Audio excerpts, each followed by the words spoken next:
Danmarks konge har haft en stor betydning for landet. Han må have været en stor drivkraft bag grundlæggelsen af de første byer.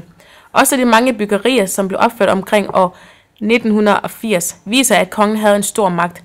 Ellers ville det ikke have været muligt. Danmarks konge havde magten og midlerne til at beskytte og udvide landet.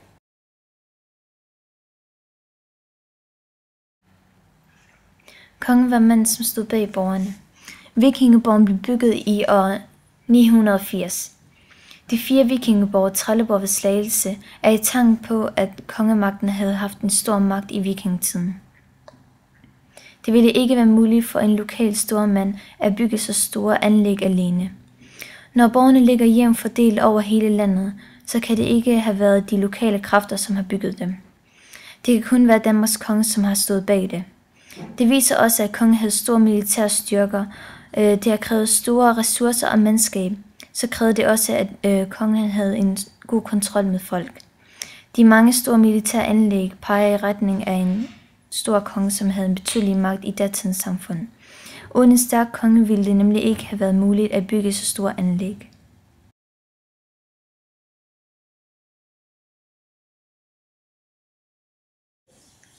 De første byer opstod kort efter, at den danske rige var blevet samlet under én konge, omkring år 700. Det var vigtigt, fordi det kunne sikre de fremmede handelsmænd mod angreb. Tidligere var man kun beskyttet inden for det område, den lokale stormand regerede indenfor. Men med kongens beskyttelse fik man en retssikkerhed, som gjaldt hele landet. Dette var vigtigt, fordi det betød, at kongen kunne tage de udlandske handelsmænd under sin beskyttelse.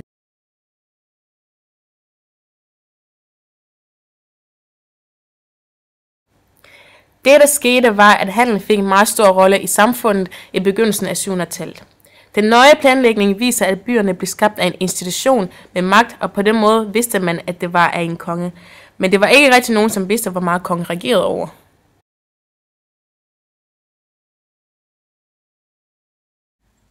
Da Kanhavekanalerne blev bygget, var det et stort arbejde, fordi den skulle næsten hele tiden bruges.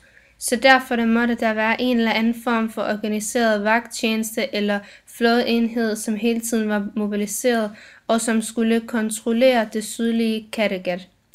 Det vil sige, alt i alt er der ikke nogen helt ringe kongemagt, som man begynder at ane konstruerende af i begyndelsen af 700-tallet.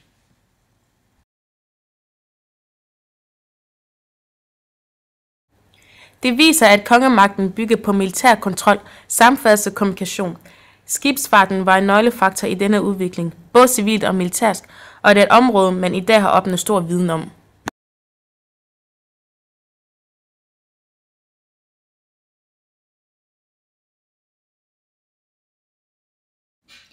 Det stammer fra en tolkning af nogle ord, som minder om danskere. På oldengelsk betyder det nu en dal, så det kunne måske betyde danerne, bare lavlandsbeboerne. Danskerne blev for første gang omtalt i midten af 500-tallet hos den græske historiker og hos den samtidige historiker Jordanes, som kaldte dem Dani.